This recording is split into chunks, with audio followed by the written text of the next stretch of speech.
You're listening to the TV Obsessive channel, presented by TVObscast.com.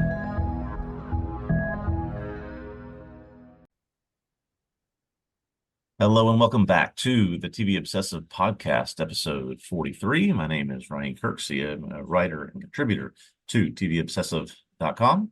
I'm joined today again by Cameron Crane, the executive editor. No podcast burnout here, Cameron. We still ready to go? Yeah, I think we're ready to go. Okay. No space madness or anything like that. No podcast madness, space madness. Nothing I'm aware of. Yeah. We're going to be talking about the season finale. Hopefully, it's just a season finale of Constellation on Apple TV Plus in the latter half of the pod here today, as per usual. First we'll talk about what we've been watching a bit, what's been in the news, that sort of thing. So what do we have this week, Ryan? It's March 27th as we record today. Baseball is happening. Oh, yes. Yeah, I was just ranting. We're going to do our news about how, we're shut off from all these games. There's only one national TV game today. YouTube TV doesn't have MLB Network anymore. So I can rant about that for an hour, but that's probably not what we're here for. So Is it still opening day? Because didn't they already play games overseas? There were 2 games played in Korea, so that those games counted. So I guess technically this is day 3 of games that matter. Yeah, not opening day. All you people are wrong on the. So this is every other team gets to play today. But yeah, MLB, and it's funny. Sometimes you go to social media sort of look for things, and there is a lot of commentary. MLB sort of shooting themselves in the foot by only having one game on television today. I mean, it's like you've got games from noon until midnight when you choose to have one game. So anyway, baseball continues to fall farther behind football, and that will be our life. Oh, UFL probably starts soon too. Yes. Okay. So here's an interesting story about UFL. UFL kicks off this weekend, and it kicks off this weekend in Houston at the university where I work. Oh, wow. The Houston Rough Riders playing, and The Rock is coming to campus to help be part of the kickoff of the game. So are you going to be exciting there? times. Are you going to be there? No, I'll be out of town. But you're not going to. No, I won't get to The Rock's coming to Rice University to kick off the UFL season with the Houston Rough Riders, and I'm going to miss it. So. Anyway, that's okay. So it goes. Okay. Well, we'll stop talking about sports. I don't know people tune in for sports. Sports are on TV. That's right. Anyway, what do we got in the news? Could we start with Euphoria, actually? Yeah. This is an interesting story to me. So it came out this week that Euphoria is delayed indefinitely, right? So this is a wildly popular HBO show about, I guess when it started, they were teenagers, involved in drugs and all sorts of nefarious things. And so now it's delayed indefinitely because, if people aren't aware, the show is Sydney Sweeney, Zendaya, Coleman Domingo, Storm Reed, who just won an Emmy from The Last of Us last year. Coleman Domingo was nominated for Academy Award. So basically they came out and saying, well, the quiet part they're not saying is because these are some of the most popular people in the world right now and so in demand, we're giving them a chance to pursue other things. So who knows if this actually will ever happen again. Yeah, I mean, it's kind of interesting. I don't know. I mean, I felt like they were saying that out loud in terms of what I've read. There were a few articles and so on. So depending on what you read, they were saying, well, go ahead and pursue other projects. For a lot of these actors, at least to my understanding, Euphoria was the launch pad sort of for their career, not for Zendaya, but she was already famous. Yeah, she was in a lot. But Sydney Sweeney and so on. It's interesting. Have you watched Euphoria? I have watched Euphoria. I've never seen Euphoria, actually. I'm not going to recommend it to you. I have no idea if you'd like it at all. I have very mixed experiences with Euphoria. Like when it was first coming out, I thought, okay, I'll check out this new HBO show, and I felt like a grumpy old man at first. Like I was like weirdly, I don't know, it made me really uncomfortable. And after some time passed, I went and gave it another shot and managed to get into the right kind of headspace where I could watch it and enjoy it without thinking like kids today all the time, Yeah. I mean, and like who knows if are the real youth like the youth on Euphoria? This is probably it's overblown at least.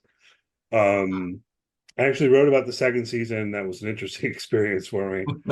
because as I went through it, I was never quite sure if I enjoyed it, if I liked it, or what to Yeah. say about it. It's really weird too in terms of because you would think, oh well, all sorts of people watch Euphoria, and indeed, if you would get on Twitter at the time, there'd be all sorts of people talking about it, but in a way that was very, I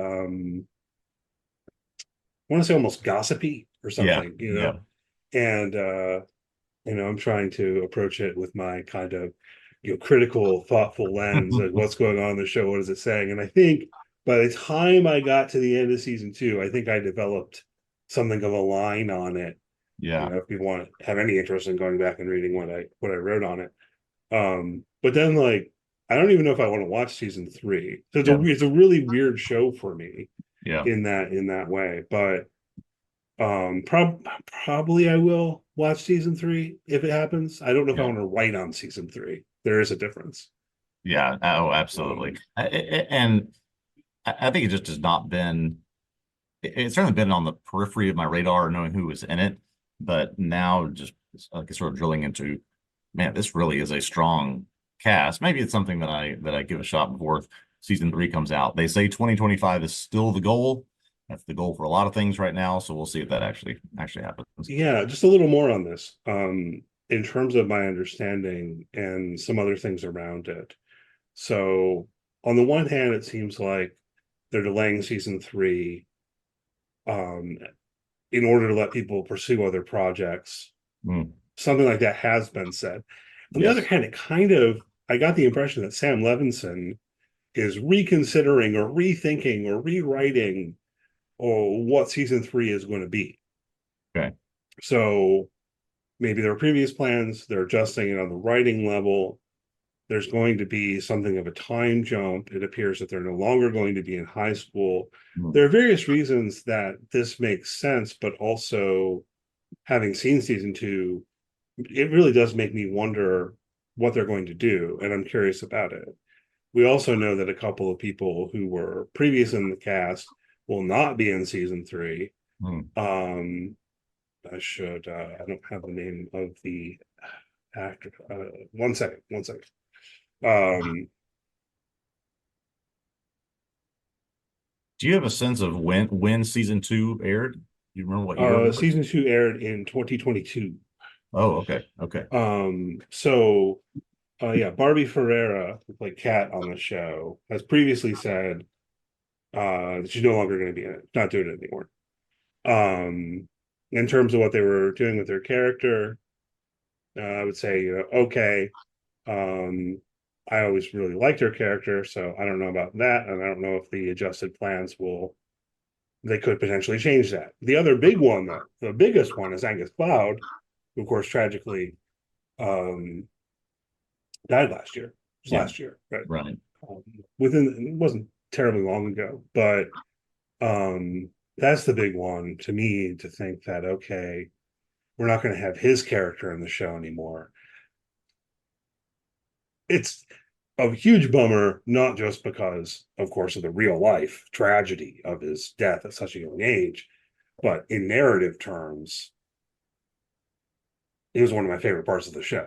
No, I see. Okay. So what are they going to do? And it really seems like season 3 might be meaningfully detached with a time jump into the future. And I don't even know how much that story will connect to what we've seen previously. Obviously, it probably Yeah. will with regard to some of the main characters, but anyway, this is probably more than we needed to say about Euphoria. We'll see if and when we get it. Yeah, What it's if and like. when is the big question. There's a lot that is coming or that has come. You got a whole series of things that have recently started or coming soon. Any of those catch your attention the most? Well, let's go to the Penguin, maybe. Okay. Did you watch this? Are you excited for the Penguin? This is a spinoff of the Batman. Yeah, I am excited for this show. This movie got, I think, mostly positive reviews. Colin Farrell, I think, was generally perceived to have done a very good job with Penguin and sort of this new spin on that character. I've seen the trailer, which looks very interesting. So yeah, I will Yeah. I mean, this sort of genre is right up my alley, like the movie. So I will be all in on this show. And Colin Farrell says, quote, that the show is very dark and very violent, Yeah. which sounds good to me. Yeah. It sounds like it's on the right network to make it very dark and very, very violent. Yeah, so the Penguin is coming to Max in the fall. Yes. Not an Max HBO exclusive. show. It's Right. not on HBO. Don't. Yeah. Right, And it's my understanding Max. still is that the Batman universe, this will not be connected to James Gunn's new rebooted DC universe, which also is owned by Warner Brothers, HBO, Max, but it's sort of its own thing. But yeah, I think that there was a character from that show that was going to get a spinoff. I think that I think the Penguin was an interesting one to pursue, because sort of down in the depths of this gang world, and can make for Mhm. an interesting premise. I am excited for it. Yeah, I mean, I think the Penguin has always been an interesting character in Yeah. various iterations. You know, whether we're talking about Danny DeVito or did you ever watch Gotham? Yes, I did a long time ago. I enjoyed it for a while, and then I don't think I finished it, and I nor did I. I'm Nor not did sure if it ended on its own terms or got canceled or what. But I. Did he at ever a certain become? Did he ever become Batman? Who knows? at a certain point, I got kind of, well, that was my big problem with Gotham was when I started watching it. I thought, oh, this is cool. It's like Batman without Batman, you know. And I'm thinking of it as that's the premise, and they started taking it too close to Batman. I wanted them Yeah, to never do that. yeah, You know, it was like Bruce Wayne's in it. He's a kid. All right, nowhere close to being Batman, but they yeah. started taking him in the direction of like becoming Batman. I'm like, the kid's like, 16 years old or something. I don't know. And that's always been the appeal to me of shows like Gotham or like the Penguin, is that Gotham is basically this just perpetual underworld that exists that'd be really interesting to explore outside the realm of, oh, Batman's gonna go get the villains. And so the show like that, which kind of lost its way, the Penguin, those all do seem interesting to me. Yeah, I think the way that they took Gotham ultimately, because also you had the villains and you knew how they lined up to the Batman villains, but they weren't Mhm. quite actually the Batman villains. And I liked it when it was like that. And then they started taking it all in that direction. I don't know. There's some great camp in Gotham ultimately, so it is an enjoyable show. Yeah. Um, Shifting gears to something that is presumably not going to be very dark and very violent, but is supposedly, quote, edgier and more irreverent than the original. Did you know that they're rebooting Good Times? Did you ever watch Good Times? I have, of course, caught episodes of Good Times before. Did not know until this popped up that there was a animated reboot of Good Times coming very soon. Very soon, like in next month, I think. Yeah. I was also unaware of this. Somehow it escaped my radar.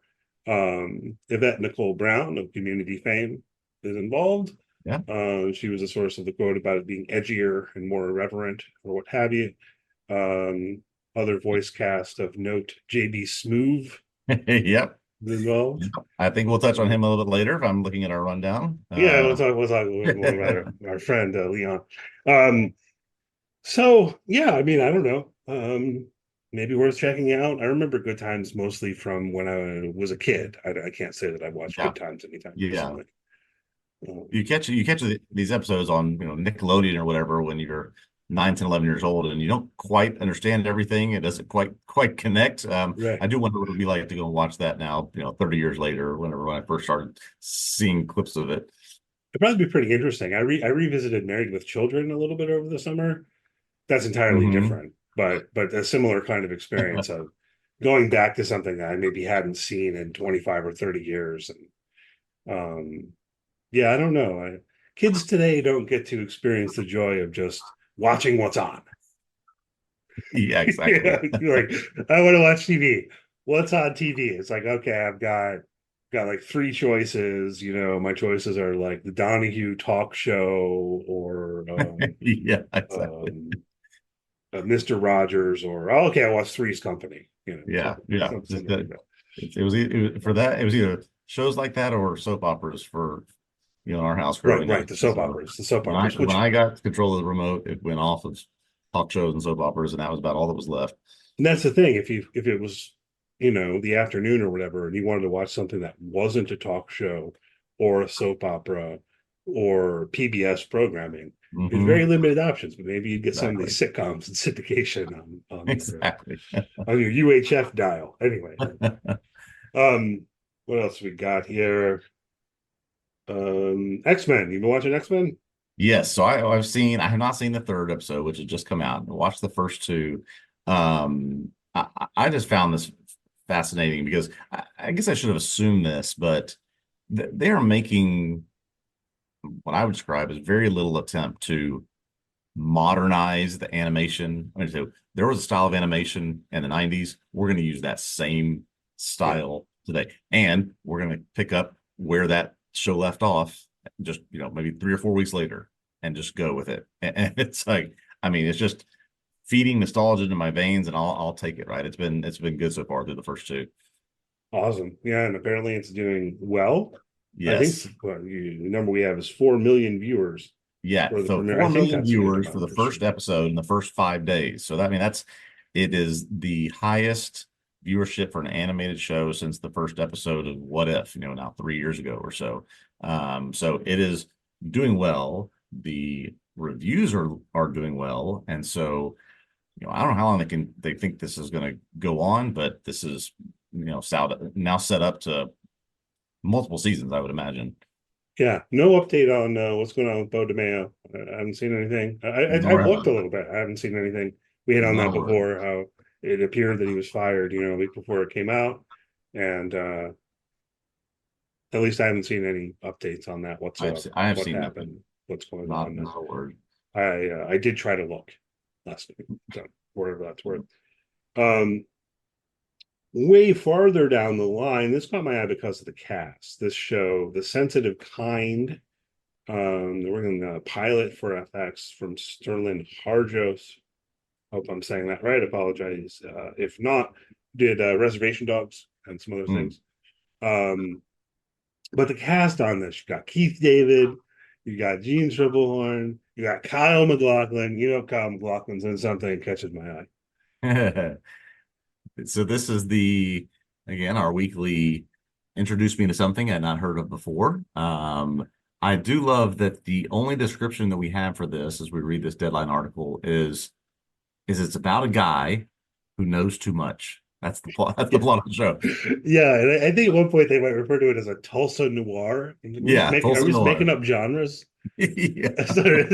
I get it, but at the same time, I've never heard that Kind of before. like Fargo season 4 was Kansas City Mafia, that genre. This is Tulsa Noir. That's what we're going for. All right, but I'm in. I think it looks cool. I'll check it out when it comes out.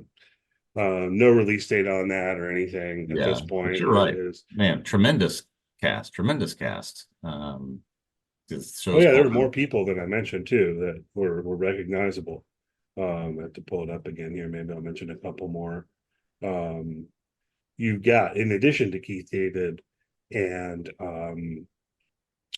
Gene Triplehorn and Kyle McLaughlin, you've got Tracy Letts, who of course we know from Winning Time, as Jack Yes, Newton. yes.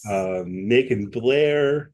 They point to Oppenheimer. You might know him from various places. I know he was in an episode of Room 104. Tim Blake Nelson. Um, just Macon Blair was a very in one episode very creepy character in The Last of Us. Very creepy character. I can So see yeah, that. he sort of. There's some shows you watch and you know his performance and you think, oh my gosh, I want to see what else this guy can do. And that was Macon Blair for that show for me. Yeah, so this is a great cast, and Sienna East. Oh, and we've like buried the lead that Ethan Hawke is involved in all of that. Yeah, So like I don't know, just for various reasons, primarily from the cast. I think, oh, well, this seems like something to keep an eye out for and potentially absolutely. watch because presumably it'd be well made and well acted, if nothing else. And even if I took a jab at it, Tulsa Noir sounds cool. Yeah, great. I'm a sucker for things described as noir. As noir, yeah, yeah. We'll see what the Tulsa version of it actually means. But real quickly, just because I saw the first 2 seasons of this, haven't caught the last two, but a show that has a very devoted, very rabid fan base called You on Mm-hmm. Netflix, Penn Badgley, about a guy who how shall I say without spoiling anything, obsesses over women, Yes. and it's very interesting ways. Final season begun filming, season 5 coming. This is one of those shows my wife and I watched together, season 1 and 2, and I actually thought that those first 2 seasons were very good, and then season 3 is like, nah, not for us. Haven't seen it since, but I don't know. It's apparently this show has a lot more fans than I thought, and they are ready for this 5th season to come. This has been one of those sort of groundswell Netflix hits, the sort of Oh, yeah. original programming that has done very well for them. Yeah, it was kind of a big deal. Became like immensely popular. I haven't watched it. My understanding is that it's a really good binge watch. Yes, it is. Um, Yes, it is. We do have a couple things on the site that Isabel Creed wrote on season 4. Got a little bit of a negative review Yeah, from Isabel. Maybe almost in moral terms, she wasn't entirely happy with some of the stuff they did. But yeah, I don't know. I haven't talked to her about season 5. If she's gonna watch it, she'll write on it again. Decent chance, I suppose. But cool, yeah, that's filming. And yeah, I guess that leaves us with the 3-body problem article that we were going to discuss. You've been writing on 3-body problem for the site. That article's up. Yeah, I have 4 pieces up right now. Yeah, four up right now. Might throw a 5th up for those that watch the show. Episode 7 has what's become known as the Einstein joke, and for a very interesting conversation within that penultimate episode. Might write something about that in the coming days. So yes, that's up now. If you want to take a look, highly recommend the show. Highly recommend the books. But yeah, this has gotten some cultural and political people riled up over one particular scene. Yeah, I thought this was interesting. So I haven't seen the show. I've read Ryan's articles and editing and stuff like that. And it was interesting to me too, because it's something we talked about, because I was a little confused based on my understanding of the Cultural Revolution in China and things like that. And also maybe it's because the Chinese government's effectively been suppressing stuff about some of the stuff that was going on. Because really, it's relatively accurate. There's a scene with what they call a struggle session and so on, sort of deciding here, this isn't a spoiler. It's out there. People are talking about it in various ways. So apologies if anyone finds this to be a spoiler. It's also a real thing that happened 60 years ago. So, I mean, there is that. Right. And we don't need to go into detail of how it fits into the show. Right. We can avoid that spoiler. But the long and short of it is in the persecution of scientists, basically. Yep. Anything to do with science, anything to do with a lot of religion as well. Yeah. Right, which that was the science part was the odd fit in terms of so I thought I knew some things about Mao, but I think it's I don't know, the Western science part of the science, the Western emphasis on Western. I don't know. Anyway, we don't need to get caught up on that. But I thought it was interesting. I wasn't aware of this. So the Chinese government, as it were, is not terribly happy with this being in the Netflix show. Yeah. And it isn't this scene, which is in the book, as I understand it, right? This scene is not in the Chinese version of the show that they put out. I actually have been reading about this, and this is tremendously interesting to me. So this book originally came out in Chinese in 2006. And as we've discussed before, this book is densely populated with very scientific techno jargon explanations of different theories and models and scientific experiments and explanations. What I have seen and verified this a couple places, this struggle session scene that opens the English language book and also opens the show, which is incredibly powerful and has become controversial, was in the original Chinese book, but they buried it inside a chapter that was like full of scientific jargon. And so it's like, hopefully they miss it and they'll let us push it through and publish it. And apparently that happened. But when the English translation came out, Cixin Liu, who is the author, put it back in the front because he said that's where it should have been in the first place. Yeah, really interesting. So, very interesting. And then you've got Yeah, I don't know what you think about this. I don't. We don't have to go too far into this, but we've got figures on the right wing of American politics saying, "Oh, this is like cancel culture." Yeah. What do you think of that? I find it interesting that this is what they have adopted as a sort of cultural moment to say, here's the dangers of getting too woke. If you go Yeah, down this path, the logical conclusion of that is the left is going to start publicly persecuting and beating you. So it's I don't want to go so far as to say hypocritical or just completely wrong-footed, but it's a stretch in my mind. It's a yeah. stretch. Strikes me as a little bit of a silly claim. Yeah, yeah, No one is. yeah. I don't know. I mean, if nothing else, if the show does interesting, if you're just looking for a sort of an emotional, powerful moment that actually is embedded in history, the first 15 minutes of Three Body Problem are very, very well done and sort of reflect what actually did happen back in the late 60s, early 70s. Yeah, and that's interesting about this too. That my understanding is looking into it a bit that historically it's accurate. Mm-hmm.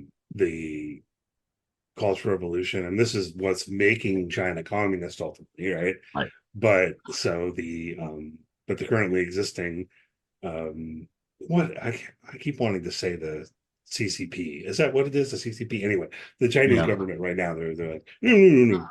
It's like, that didn't happen. This is like a Tiananmen Square thing. So Yeah. it didn't happen, Didn't happen.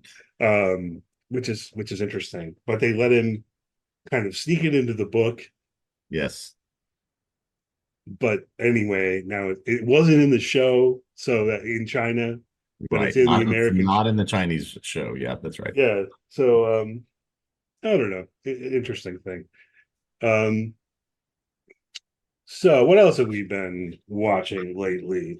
Yeah, besides that, that's taken up a lot of my last week. We have a new, actually last night had a new episode, haven't seen it yet, but Top Chef is back. Top Chef is back with a new host.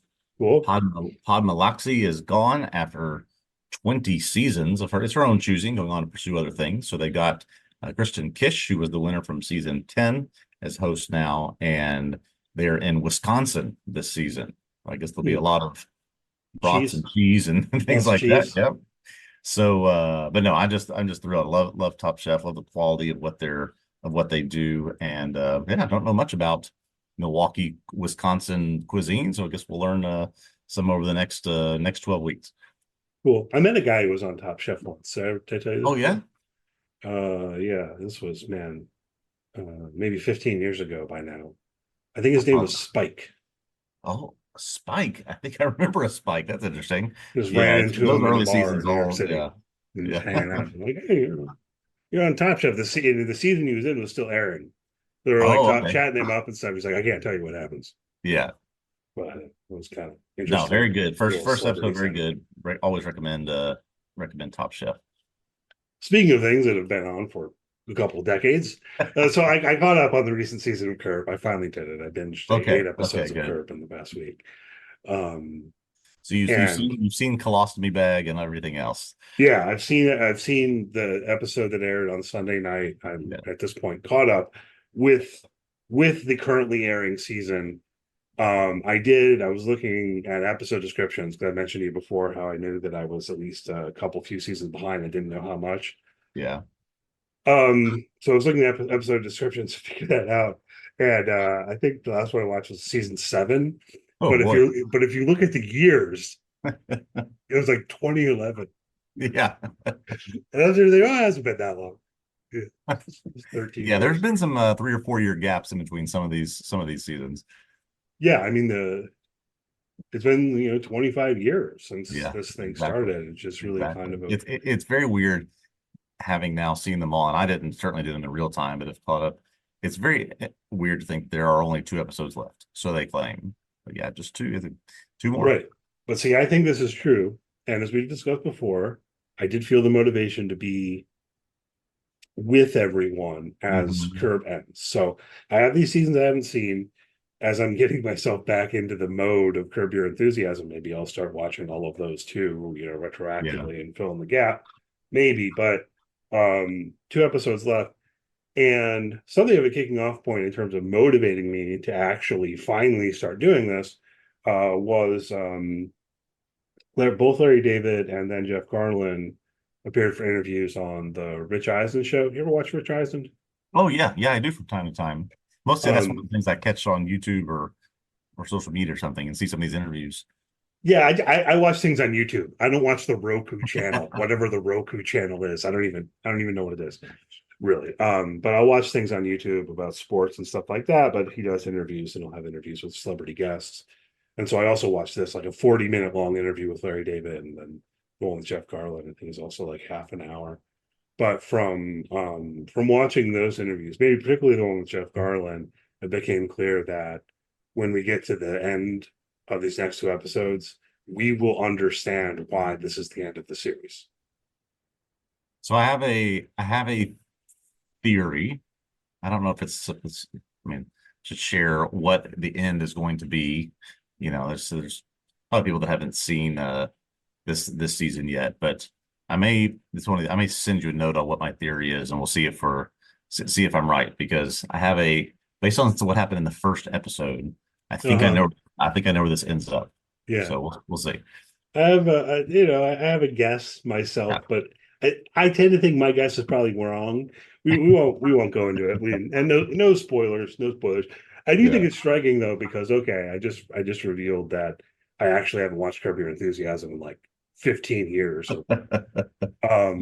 It's the same. And Larry Yeah. David, I mean, it's interesting how Larry David is of course older, Yes. but he doesn't really seem that much older. He manages to be one of these guys who's like always been an old man of this style, and it's just kind of still the same. But of Yeah. course, he looks a little bit older, and so on, right? But Yeah. Yeah. No, I'm glad, and it's interesting that we're us talking about wanting to be caught up as this ends. Obviously, this is 20 plus year institution. It's not like this show is unraveling some mystery or there's some twist or there's something we have to right, figure out. It's just a cultural commentary, but it is one of those things that's been with us for so long. It does feel like, yeah, I kind of want to be with it as it ends and be there with everyone else.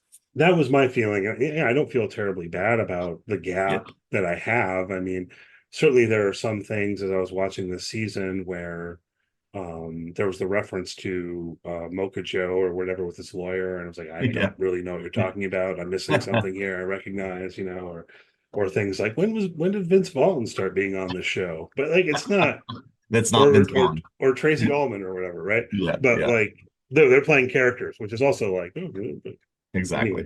who's Exactly. playing themselves and who's playing a character and all that? But you just like, okay, accept it and move forward, right? But it's more a matter of the feeling I have that when Curb ends here in a couple of weeks, Yeah. it will at least in some way resemble the kind of cultural experience of when Seinfeld ended, when Friends ended, Yeah. which are these kind of big cultural moments that we're not going to have that many of anymore because nothing manages to get that big. But here you have the show's been going for 25 years Exactly. in the consciousness. I think it'll feel like that, and Yeah. people will be talking about it. So I think you're right. It'll have a long runway when it ends of people, yeah, that have paid a lot of attention to it over 25 years. So yeah, I mean, they're sweet, but it's been a good last season. looking forward. I'm sure the way it's going to end, Larry David's going to be happy. His life's going to be good. He's not going to have any Yeah. problems anymore. Yeah. um, Oh boy. all right. Yes, obviously not. But okay, let's get to Constellation. Yeah, Yeah. it's a season finale, and we'll talk a bit more about our hopes for further seasons as we get going here. But spoilers on the table then for everything in season one of Constellation. And as per usual, we'll pop in about 10 seconds of music. And on the other side, spoilers are on the table. So be aware of that. And see you in about 10 seconds.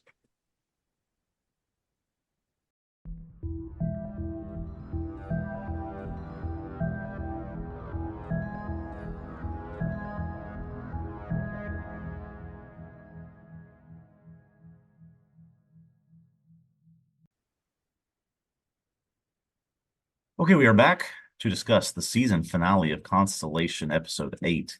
these fragments I have shored against my ruin. Cameron, you're going to have to explain to us a little bit what that means exactly. This episode is written by Peter Harness and directed by Joseph Cedar. This duo did each of the last 3 episodes. And in this finale, Joe is taken to a facility that's run by Irina that treats astronauts. And Joe eventually learns that it's a condition known as astronaut burnout, something that's not public, but that many people in space have faced. When Ilya, her astronaut colleague, visits Joe, he gives her keys, tries to get her to escape, but instead she spends time searching the facility and finds another patient. Irina eventually tells her that this was the first ever person to go into space. Meanwhile, we have some time spent with both Alices and both worlds as they come to grips with what they have. One of them has lost their mother to another world. One of them has their mother, but it's not their real mother. And they try to continue to talk through and work through those situations. They talk with their respective fathers, their respective Magnuses about it, try to gain some clarity and eventually get peace about the situation. Joe and Magnus do discuss the fact that Joe is pregnant. She wants to have the baby, but it's not sure what's going to happen if she continues to take the pills that Irina says will make her better. On the Bud Henry front, we saw that they switched places last episode. Bud tells Irina he has switched and he's going to start to take over Henry's life. Henry, on the other side, is arrested for the murder of Ben Rogers and attempted murder of Paul. Paul wakes up disoriented and confused, not sure what's going on in the hospital. And the last scene, we go back inside the ISS where the corpse of the Joe who died suddenly wakes up as some kind of zombie creature looking a lot like the Valia that Irina represented. And one more moment of grabbing the product placement iPad before the season ends. So there we go. There's there's the finale from Constellation. Should we start with the title meaning? Should we start with sort of big picture? Where should we go? Oh, we can start with the title if you like. I don't know if everyone looked this up. It's basically a line from T.S. Eliot's poem "The Wasteland," written in the aftermath of World War One. These fragments I have shored against my ruin. Mm-hmm. But I believe it's actually ruins in the poem. There's minimal difference.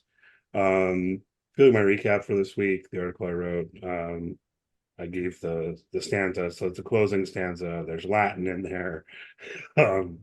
It's a good poem. If people appreciate poetry, it's also a modernist poem. And he plays with things. And in that last stanza in particular, you have untranslated passages that are coming from bits of European culture, as it were.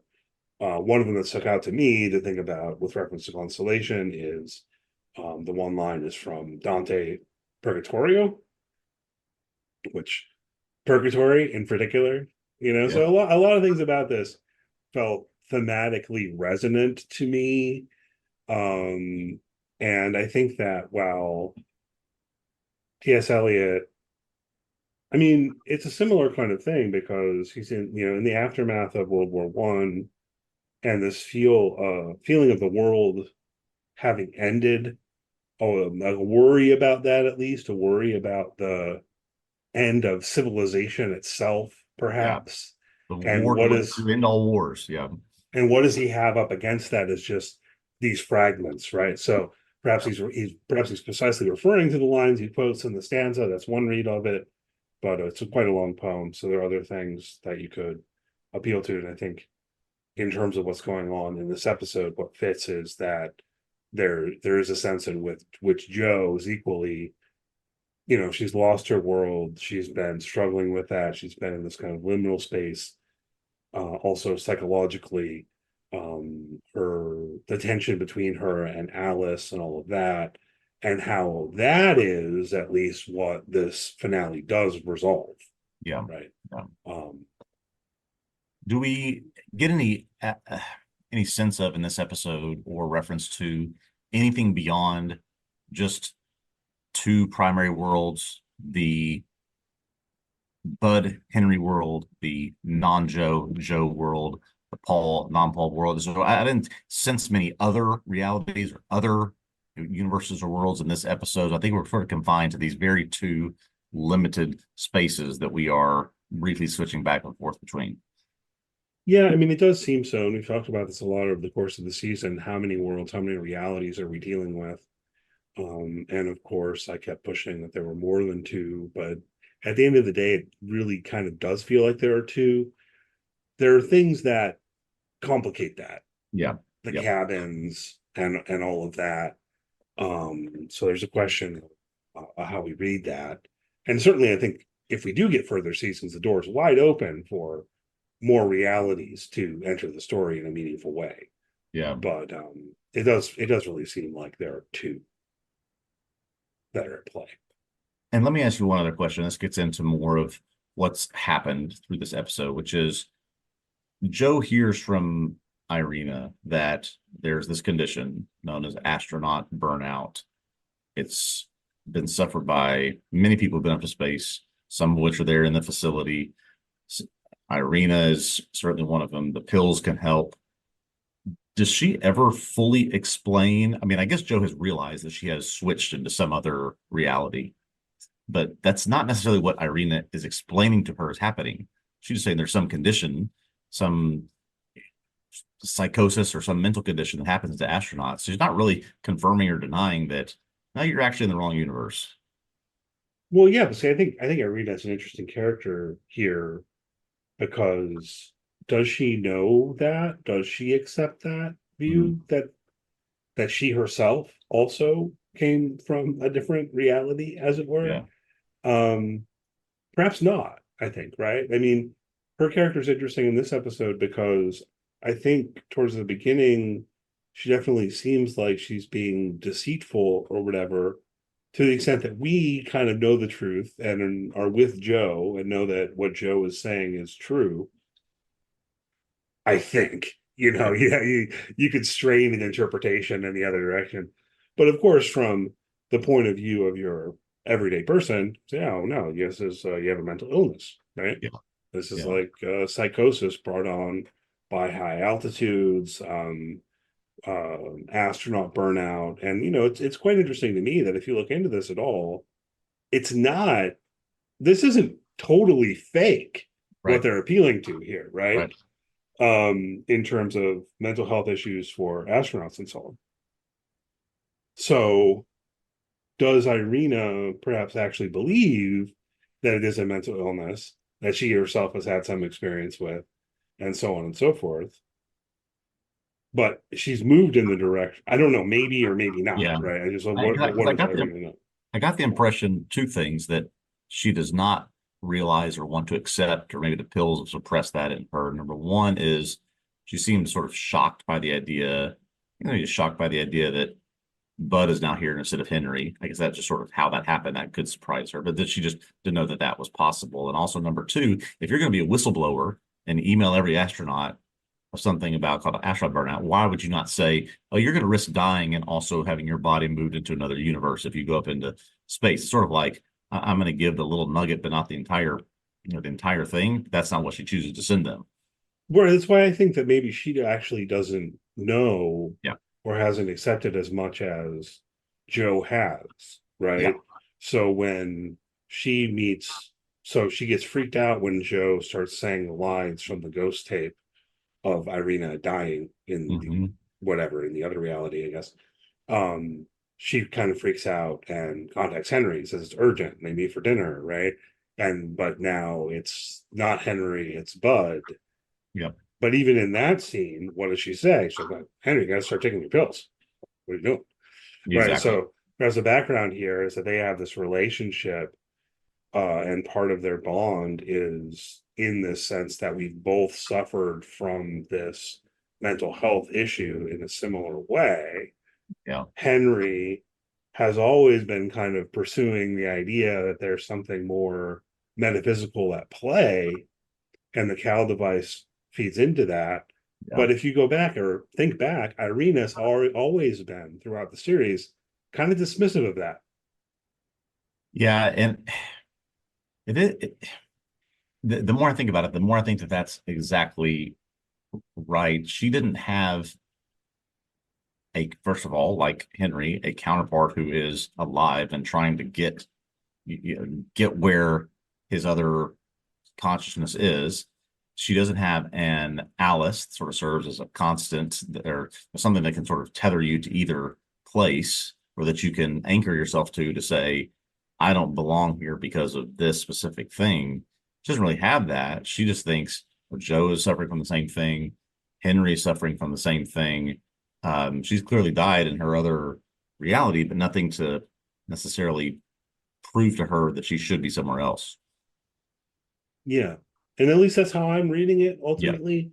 So Yeah. if we think about her letter, it is that Irina has finally become motivated to take seriously the possibility that something else is going on besides psychosis, right? Besides it just being a psychological issue. Yeah. And so she's putting out this letter to astronauts around the world, I guess, saying, let me know what you've been dealing with, Yeah. and I'm gonna start gathering information.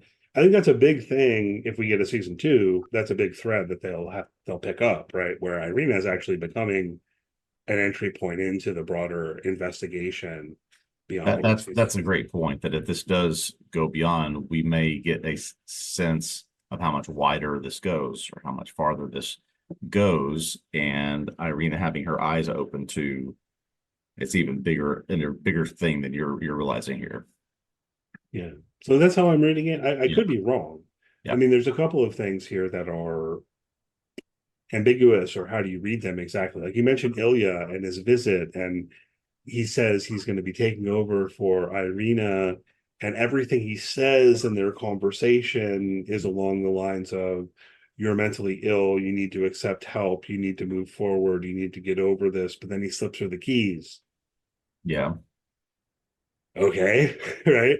So does he slip her the keys so that she can escape? This is what you said, I think, in your little summary. Does he Yeah. slip her the keys knowing that her curiosity is going to be such that she won't be able to help but see who's upstairs? Yeah. Um, And just 2 episodes ago, he was trying to, he was Joe's mole trying to get health records and data out of the astronaut library. And now it almost seems like, I don't think he's been brainwashed, but he's sort of drinking the Kool-Aid that Irina is selling over there. maybe. Or how long has he been involved? We saw Yeah. when he was at the library, Irina approached him. But I don't know. We don't know a lot about Ilya's backstory and how he factors in, really. Here's a little bit. I missed this in my recap article. I totally forgotten about this. Someone on Reddit pointed out to me that back in episode 3, when they're visiting Paul's grave or tree or whatever, Ilya says that he heard that the first man in space actually wasn't Yuri Gagarin, but was actually Vladimir Ilyushin, and so on and so forth. And then they dismiss that as a conspiracy theory. Yep. So here's another thing. Who's the guy there? Who is the guy in the facility? And based on your comment, it would make sense that that's Vladimir, whoever, the conspiracy theorists say was the first one up there, and he's been hidden now if something happened to him. Right, because Ilya says it was actually Vladimir Ilyushin, but he crashed in China, I think he says, and then they brought him back to Russia and locked him up. Yeah. Right, yeah. that's part of the thing. And the thing is, that's a real person, and that's a real conspiracy theory. Yeah. Okay, so who is it now? To push back on this a little bit, because it's this person on Reddit was saying, "I missed this, I was wrong," or whatever. Because I talk about Yuri Gagarin in the episode credits, he's credited as Yura, no last name. The character is credited. So not exactly Yuri, and no name to compare it to, no surname to compare it to. Yeah, close, but not quite. I guess Yura, I think, is a diminutive, like a nickname for Yuri, so it seems to land there. But yeah, I don't know. That's another question. Regardless, Joe sees 2, it would seem. He's saying "Mama." I don't know how to read that. We see him again later. He's playing chess with himself. So I don't know, but it's interesting how throughout Constellation has brought in real life reference points, but they don't always match up, or real life conspiracy theories that the show's not fully embracing, but not fully rejecting either. It really feeds into this sense of kind of reality itself feeling ambiguous, and I quite enjoy it. Yeah, that was certainly one of the most appealing things about it to me, that it was, I mean, certainly those theories, ideas, conspiracies were approachable, but never, still left us with, we always talked about what are going to be the questions that are answered, still left us with plenty of good questions to go forward. Right. So what do we resolve? Mm-hmm. We do resolve the relationship between Joe and Alice. Yes. And I think also Joe and Magnus I think in the in one Muic, world. yes. Yep. So with regard to Joe, our Joe, this is my line on these fragments I have shored against my ruin, Mm-hmm. that the fragments are that there's just enough there that she can say, okay, I'm going to choose to love this Alice who's not my Alice. I'm going to choose to love this Magnus Yeah. who's not my Magnus. I'm going to do my best to make this life work. I need an Alice, right? In that scene where Alice says, I need a mom, I need a mom, I need an Alice, They know that they're mismatched, but they're gonna Yeah. do their best to make it work anyway. Yeah. Yeah. That was certainly a really, I think, maybe needed acceptance on both sides. We know what's going on. We know who each other are, but there's going to be a hole in both of our lives no matter what. Why don't we try in some way to fill it for each other? We know the situation, but let's try it. Yeah, and the Alice in the other reality accepts that she lost her mother, and even if her mother is actually alive in this other reality, Yeah. there's nothing she can do about it. Whatever, however you want to put this, exactly, she decides to accept that, not begrudge the other Alice. Yeah. And she and Magnus are apparently moving out of their house, and who knows, what comes next for them, but they're going to live in acceptance of having lost Joe. Of course, Yeah. we know things are more complicated, and is that even going to hold? We move forward through further seasons. What do we think about the final scene? What do we think about the final scene? Oh boy. So I guess I always thought before this final episode that the Valia, that Irina's other form, I guess for lack of a better term, was more of a supernatural or ethereal thing and not this physical thing that would appear. And so I'm wondering, is the Valia, will Joe become some sort of new version of that can sort of appear wherever it wants to or needs to? It sort of also raises this question, okay, if we go down the rabbit hole of how broad has this become within the NASA or Russian space program, are there many of these things out there? But my question is more centered on, okay, what does that then mean for Joe as a version of the Valia? What can it do? What can it not do? Where can it go? Where will we see it next? Yeah, I definitely made that connection myself, and it's nice to have something more to work with in terms of thinking about the Valia. Mm-hmm. Which is, it's convenient they gave us a way to quickly refer to the dead Irina in the cosmonaut suit. Yeah. Um, but so it's nice as a reference point on that. Yeah. One thing I noticed, and pretty sure I'm right about this, that in the last scene, you see the dead Joe. She reaches out and she grabs the iPad, as you mentioned. Think different. Yes. Um, but that iPad, almost positive, I put it in my article, that the iPad's from the other world than the dead body. And what is causing you to think that? Because it's the iPad that the Joe who lives threw out back into the space station at large that she's recorded the message on. And so I see. And the Joe who died did not have one or record a message. I guess I'm ambiguous on whether that actually happened or not. I yeah, can't. perhaps I need to go back and watch the beginning of episode. What episode am I thinking of? It would be the Paul is Dead episode, Yeah, yeah, probably the one yeah. where Joe dies in space, We and see watch that that side of very things. Yeah. carefully to make sure that I'm right about this. But I am Yeah. almost completely sure that it's mismatched. And but see, that's actually fruitful in terms of thinking about what's going on to me, Yeah. in that the Valia too seems like between worlds, can seep in, can talk to Alice, appear in the hospital, do that kind of stuff.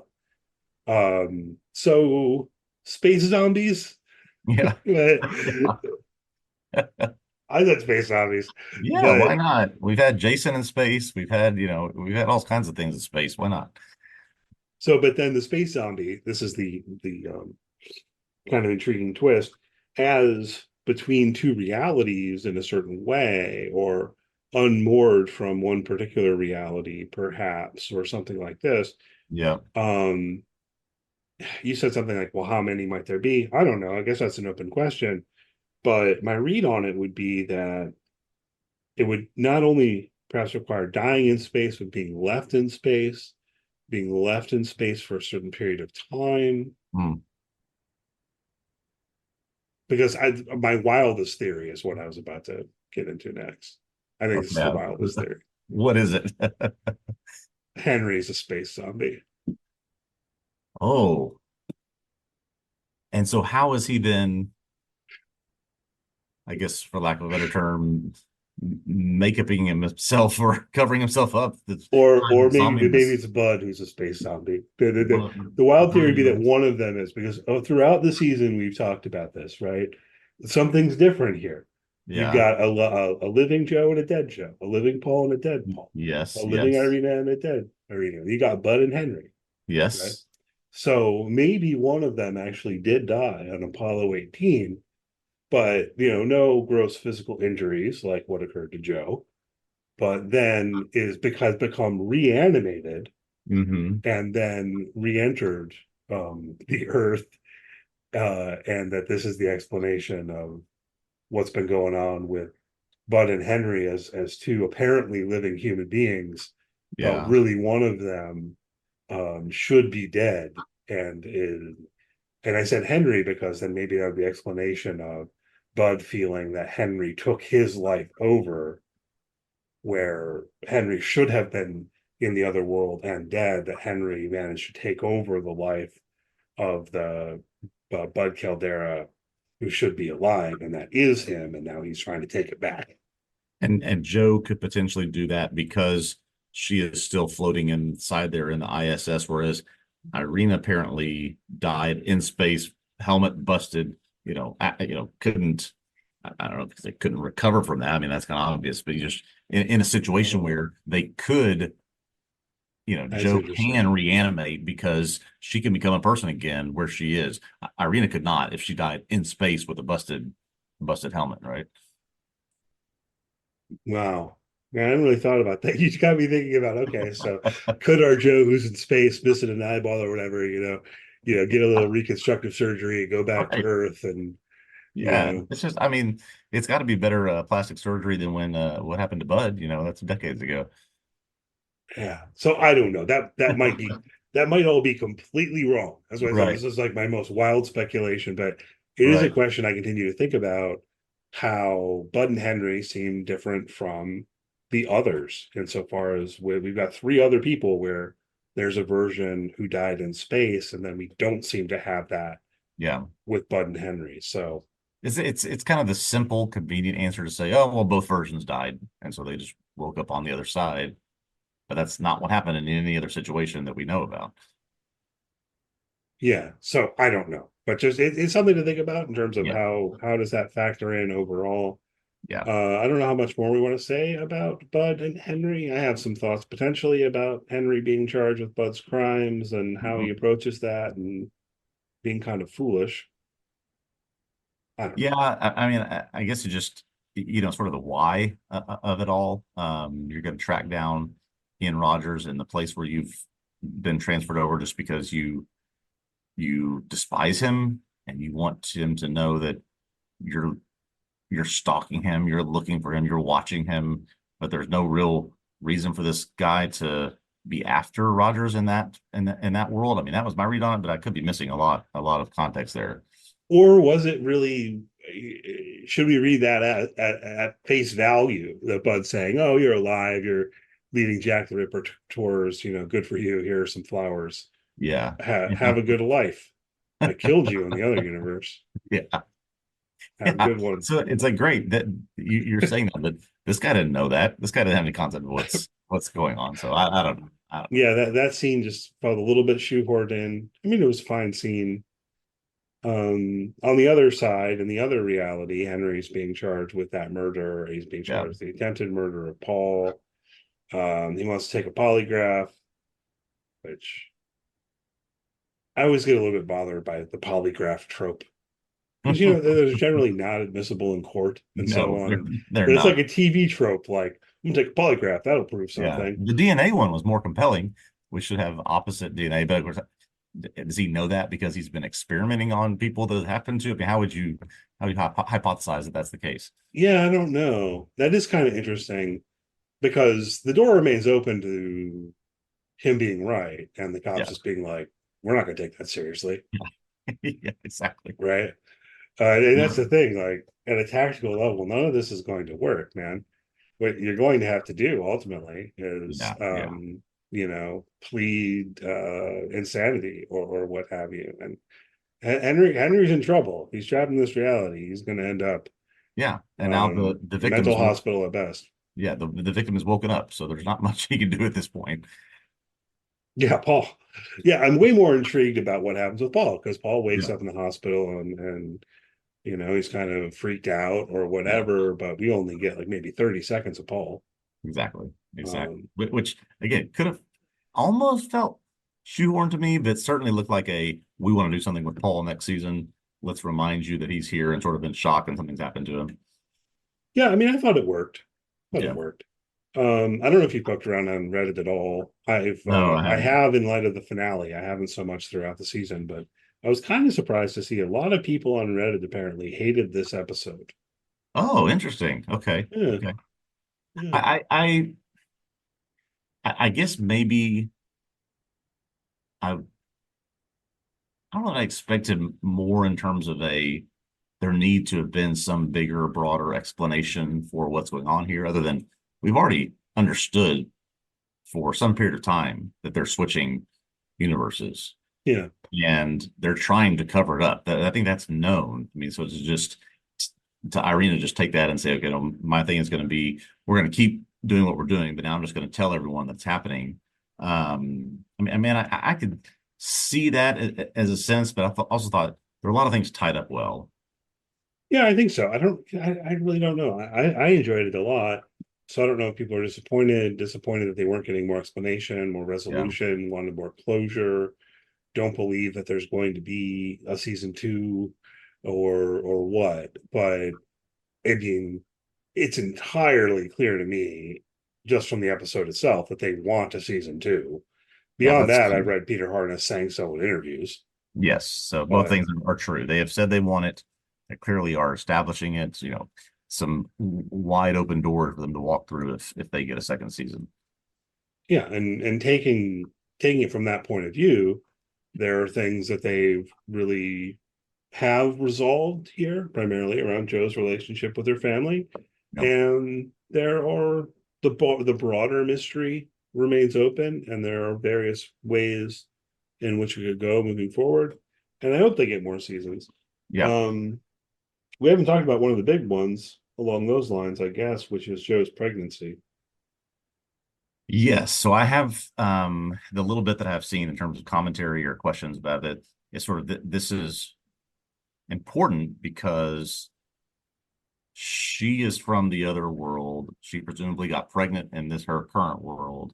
So what does that do in terms of what how does that manifest through the baby? And clearly they see, and you pointed this out on the ultrasound, an image that looks very much like the cow image when matter separates into different places. Right. Yeah. So, what is the metaphysical status of this child, which they're Right. planning to have as we come out of the end of One's season going to one? be birthed and appear in the other universe, and one's going to appear here. I mean, they could go all sorts of different directions. Yeah. I mean, I really don't know what they might do with this, but Yeah. Alice's question is kind of to the point. Um, which reality is this baby from? You which does hang on Magnus being the biological father, which I think is the case. I hit on this in my recap a little bit. The timing is very tight. They say 4 weeks in terms of um, when she returned from space. Yes, And then it yes, seemed to yeah. be, but I think indication. I don't think they're going to Maury Povich it. I don't think that's where it's going. I think it's more of a what's going on with this child whose mother is from one reality and her father's Yeah. from another reality. And that's, I think that's part of the big intrigue of what could be a second season. The mysteries, the questions would not be the same as we saw in season one. There are a lot more paths we can go down with these types of things. So yeah, you can count me on the side of certainly do hope they get a second season. I definitely do. As many seasons as they want. I Yeah. guess. I guess this took a while to write. Peter Harness is also saying, but he has ideas, and in the interviews I read, it seems like he also has an idea for what the ultimate kind of ending point would be. So that's cool. I do think that in further seasons the show might get wilder. Yeah. Yeah, certainly. I'm on board for that, but what they've left open, a lot of the things they've left open are in the direction of, well, it'll get really weird. Yeah, that's right. With a baby, with a zombie. Yeah. Yeah, exactly. Um, but I think that about does it. Anything else you want to hit on before we wrap up Yeah, here? that's I think pretty much the gist of the content of this episode. Very very glad we went through this. This is a good show to talk through and try to decipher. Yeah, I agree. I've enjoyed it. Really a lot going on this, and enough for me to write on it and talk to you about it, and still kind of always was as we wrap up feeling like maybe we didn't quite talk about Mm. everything because we didn't, but we don't need to hit on every little thing. Right, Bud right. destroys the cow, by the way, right? We didn't talk Yeah, about that. that's right. So yeah, this has been great. Hopefully they get a season two. Hopefully we get an announcement of a season two in the relatively near future. We'll be sure to mention that on the pod if and when it happens. And from here, we're going to start talking about another Apple TV show, which premieres next week. We mentioned Colin Farrell earlier. Let's Colin do another Farrell. Colin Farrell show. We're gonna do a show called Sugar, starring Colin Farrell as a private investigator that apparently takes some very interesting, wild turns. I want you to clock the first Apple device we see. We're going to talk about it next week. He's gonna have like an Apple Watch or something. Yeah, right. You have it. Um, Solve these mysteries with an Apple Vision. I think that's what he's going to have. he's got an Apple Vision Pro. I don't know Yeah, what Vision do. We kid Apple. we love Apple. Good fun. Yeah. So we'll meet next week talking about the premiere of Sugar, which we have 2 episodes coming out on April 5th. So we'll try to be on top of that in a fairly immediate way. Hopefully it's good. Hopefully we enjoy it. Hopefully you enjoy it. Hopefully you'll tune in and listen to what we have to say about it. In the meantime, follow TV Obsessive on social media. If you've liked what you've heard here in the podcast, do please leave us a good rating and review, that sort of thing. On YouTube, like, subscribe, all that good stuff. It's much appreciated to help keep us going here. And we'll see you next week. All right. Looking forward to it. See you next time.